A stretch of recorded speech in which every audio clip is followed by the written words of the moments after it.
네, 여러분 안녕하세요. 갈바람입니다. 오늘은 아이온큐와 IBM 과연 누가 이길까? 라는 제목으로 영상을 좀 준비해 봤는데요. 오늘의 주요 내용은 IBM이 사용하고 있는 오류 완화라는 기술, 그리고 현황이 어떤지, 그리고 IBM의 로드맵은 어떻고 이에 비해서 아이온큐는 어떤지에 대해서 한번 얘기를 나눠보려고 합니다. 이제 제가 그동안 공부해왔던 내용들, 그리고 그것을 뒷받침해주는 자료들이 많기 때문에 끝까지 같이 보시면 도움이 많이 되실 거라고 생각이 됩니다. 자, 오류 완화라는 기술을 사용해서 2026년까지 양자 우위를 도달하기 위한 궤도에 오른 IBM이라는 제목의 기사가 포브스에 나왔습니다. 최근에 나온 기사이고요. 내용을 한번 같이 보시죠. 그래서 노이즈라는 소음은 양자 컴퓨팅의 가장 큰 도전이자 가장 중요한 한계이다. 그리고 IBM은 진정한 양자 오류 수정 이라는 기술이 이게 이제 완전히 오류를 제거하는 것을 얘기를 합니다. 그래서 요거를 위해서는 앞으로 몇 년간 다양한 오류 관리 방법들을 사용해서 이 소음을 줄이는 중간 단계에 있다라는 겁니다. 그래서 큐비트는 양자 컴퓨터의 정보의 기본 단위인데 이 큐비트의 양자 상태가 더 오래 유지되어야 더 많은 연산을 수행할 수 있습니다. 이걸 이제 결맞음 시간이라고 하는데 이 부분에서 아이온큐가 전 세계에서 가장 뛰어나죠. 다른 업체들에 비해서 100배, 1000배 정도 됩니다. 대신 뭐 속도가 느리고 큐비트 숫자가 적다 이런 얘기가 있는데 일단 이 부분은 여러분들이 알아두셔야 된다. 양자 상태를 오래 유지해야 쓸만한 큐비트가 된다. 그러나 큐비트는 양자 컴퓨터의 제어 전자장치, 와이어, 냉각, 다른 큐비트, 열 또는 심지어 우주 방사선과 같은 환경 소음에도 매우 민감하기 때문에 소음은 큐비트의 양자 상태를 붕괴시켜서 오류를 발생시키는데 이거를 결어긋남 현상이라고 부릅니다. 근데 수정되지 않은 오류는 더 큰 오류를 불러와서 전체 연산을 파괴시킬 수도 있기 때문에 오류를 줄이는 건 필수다라고 얘기를 하고 있고요.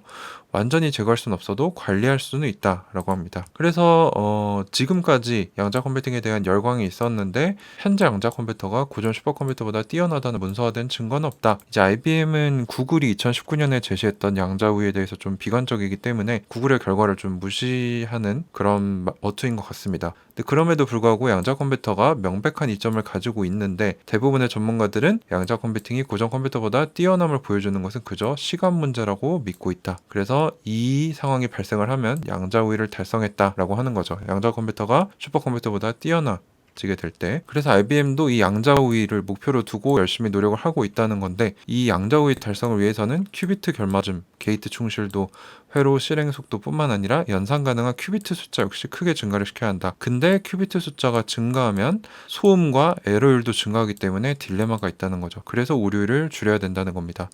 그래서 소음과 큐비트 오류를 관리하는 것은 양자 컴퓨팅의 성공, 장기적인 성공에 매우 중요하다. 이걸 꼭 알아두셔야 합니다. 근데 오류 수정은 이미 고전 컴퓨터에서 하고 있는데 똑같은 방식으로는 양자 컴퓨터에서 할 수가 없습니다. 왜냐하면 그 상태를 복제해서 가져와서 비교하는 것은 양자역학에 있어서 불가능하기 때문에 양자 오류 수정, QEC는 복잡한 문제인데 이것을 위해 수많은 연구가 이루어졌지만 아직까지는 불명확하고 멀어 보인다.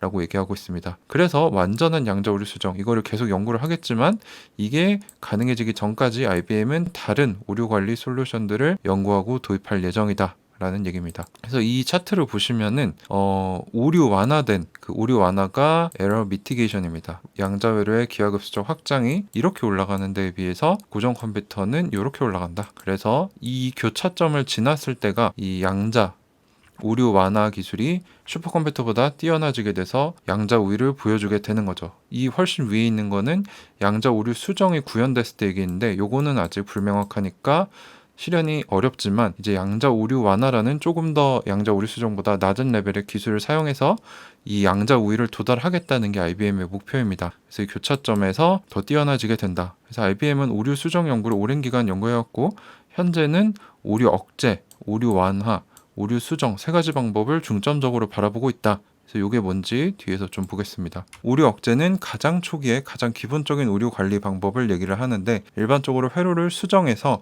뭐 큐비트의 양자 상태가 더 오래 유지될 수 있도록 하거나 사용되고 있지 않는 큐비트가 인근 큐비트에 영향을 주지 않도록 하는 뭐 이런 방법을 얘기한다고 합니다. 근데 이것에 비해서 오류 완화는 조금 더 업그레이드된 기술, 현재 오류가 발생하기 쉬운 양자 컴퓨터와 미래의 내결함성은 이제 오류가 완전히 커버된 걸 얘기를 해요. 그래서 이 양자 컴퓨터 간의 격차를 해소할 수 있을 것으로 생각하는 IBM이 믿고 있는 방법인데 이것을 통해서 조기에 양자 우위 달성을 하고자 하는 게 IBM의 목표다. 이것에 대한 대표적인 방법으로는 확률적 오류 취소 PEC라는 것도 있고 제로 노이즈 외사법, ZNE 같은 다양한 접근법들이 양자 오류 완화 기술법에서 개발이 되고 있다고 합니다. 여기 외삽이라는 게 무슨 단어인지 저도 몰라서 찾아봤더니 이용 가능한 자료 범위가 한정돼서 그 범위 이상 값을 구할 수 없을 때 관측된 값들을 이용해서 그 알 수 없는 값을 추정하는 것을 외삽이라고 한다고 합니다. 자, 근데 오류 수정은 그것보다 더 발전된 기술이죠. 그래서 단계가 오류 억제, 오류 완화, 그 다음에 오류 수정이 되는 겁니다. 근데 아직 오류 수정이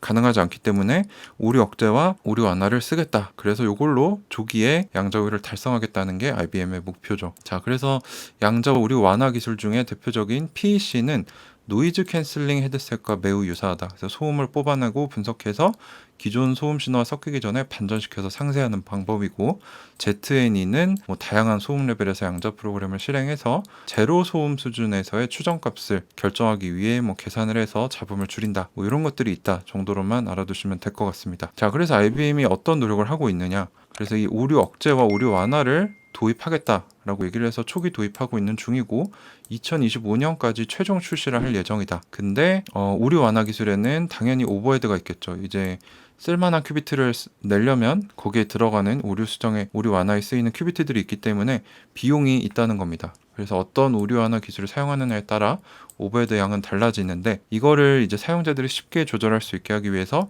이러한 다이얼을 개발해서 넣었다라고 합니다. 이제 양자 컴퓨터를 돌리기 전에 탄력 레벨이라는 거를 정했어요. 레솔런스 레벨이라고 하는데, 이 간단한 옵션을 추가해서 비용과 정확성을 사용자가 조절할 수 있도록 한다. 그래서 탄력 레벨이 여기 보시면 0, 1, 2, 3이 있는데 0은 오류 완화 기술이 아예 안 들어간 거고, 1은 측정 오류 완화, 요거는 이제 제일 낮은 레벨의 오류 완화고, 2는 ZNE를 쓰고 3은 PEC를 쓴다. 그러니까 레벨이 올라갈수록 더 많은 비용을 쓰면서 더 정확한 오류율이 낮은 계산을 하도록 한다는 거죠.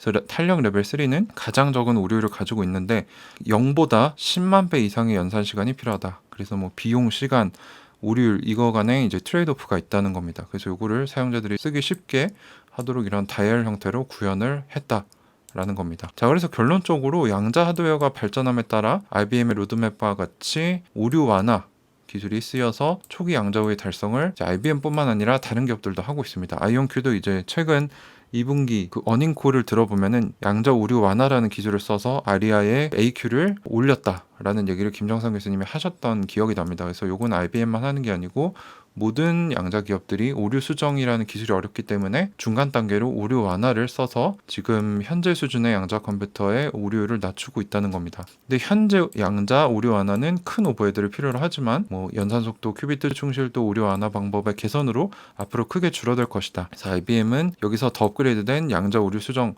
접근법을 계속 조사하고 있고 2026년 이후에나 도입이 가능할 것이라고 로드맵에 적어놨는데 그 이상 걸릴 것이다 라고 포브스는 얘기를 하고 있고요. 이 양자 오류 수정이 궁극적으로 실현이 돼야 오류가 완전히 커버된 내결함성을 갖춘 양자 컴퓨터가 나올 거고, 내결함성을 갖춘 양자 컴퓨터가 나와야 진정한 양자 시대가 온다는 거죠. 그래서 이 양자 컴퓨터가 세상을 바꿀 것이다 라고 얘기를 하면서 마무리를 하고 있습니다. 자, 그래서 참고로 IBM의 로드맵을 뒤에서 살펴볼 건데 간단하게 설명드리면 2023년에 1000큐비트 수준의 콘도르 양자칩이 출시가 되고 더 많은 확장성 노력을 한다. 2024년에는 향후 확장을 더 크게 가능하게 하는 핵심 기술을 통합하고 테스트한다. 2025년에는 이제 모듈식으로 여러 칩들을 연결하는 이런 방식을 적용을 하고 새로운 제어 전자장치, 그리고 IBM 같은 경우는 그 초전도체 방식을 쓰기 때문에 냉동고가 필요하죠. 그래서 극좋은 인프라에 업그레이드를 해서 양자 우위를 달성하는 데 필요한 단기 목표들을 달성을 하고 2026년에는 만에서 10만 큐비트 수준까지 큐비트를 숫자를 올린다. 그리고 오류 완화도 적용을 해서 양자 우위를 달성을 하고 오류 수정은 중대한 발전이 있을 것이라는 거는 2026년 이후에 도입이 된다라는 얘기입니다. 그래서 저의 의견은 양자 컴퓨팅에 있어서 많은 분들이 큐비트 숫자가 많으면 더 좋은, 더 뛰어난 양자 컴퓨터가 아니냐라고 하시는데 그거는 진짜 무지한 소리입니다. 큐비트 숫자는 정말 아무것도 아닙니다. 왜냐하면 오류 수정이 훨씬 더 중요하기 때문이에요. 아무리 큐비트 숫자가 100만 개가 돼도 오류율이 높으면 진짜 쓸만한 큐비트 하나보다 못할 수도 있습니다. 그래서 큐비트 숫자라는 기준이 존재하지만 우리가 봐야 될 거는 오류율이라는 거죠. 그래서 이 부분을 이 영상을 보시는 분들은 꼭 아셔야 됩니다. 그리고 오류 수정을 먼저 구현하고 달성하는 기업이 양자 컴퓨팅 시장을 독점할 것이다. 그만큼 중요하다. 그래서 이 오류 수정 기술이 아직 가용하지 않기 때문에 아이온큐와 IBM 모두 오류 완화라는 중간 단계 기술을 활용해서 오류를 줄이는 동시에 오류 수정 기술을 개발하고 있다는 거죠. 그래서 결론적으로 제가 하고 싶은 얘기는 IBM과 아이온큐 중에 누가 먼저 오류 수정을 달성할 것인가. 일단 우리한테 주어진 팩트인 로드맵만 보면은 IBM 같은 경우는 오류 수정 도입 예측 시기가 2026년 이후입니다. 반면에 아이온큐는 오류 수정 도입 예측 시기가 2025년으로 제가 보기에는 아이온큐가 더 유리하다라고 생각을 하는데 어떻게 될지는 실제로 저희가 지켜봐야 된다는 거죠.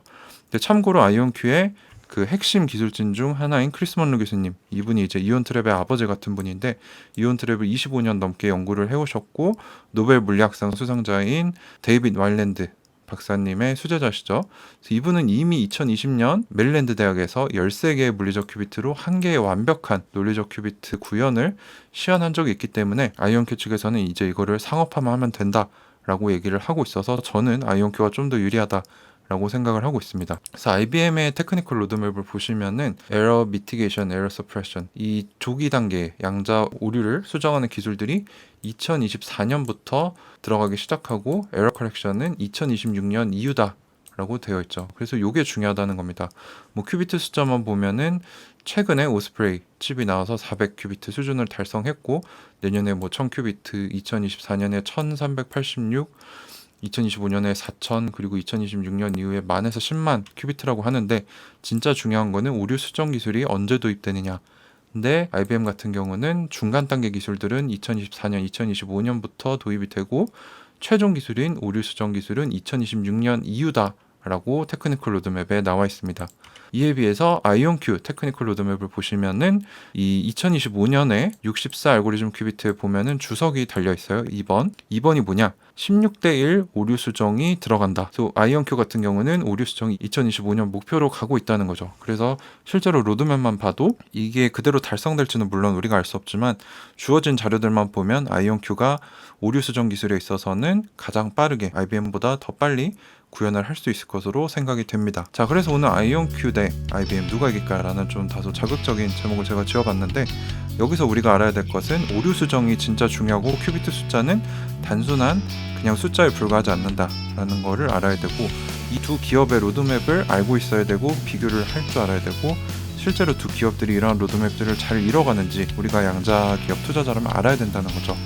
그래서 IBM의 오류 완화 현황 및 로드맵 분석 기사를 가져와 봤고 로드맵을 좀 비교해 봤습니다. 그래서 여러분들이 스스로 잘 판단해 보시고 잘 모니터링을 하시면서 감당 가능한 비중으로 투자를 하시면 좋은 수익을 낼 수 있을 것이라고 저는 생각하고 있습니다.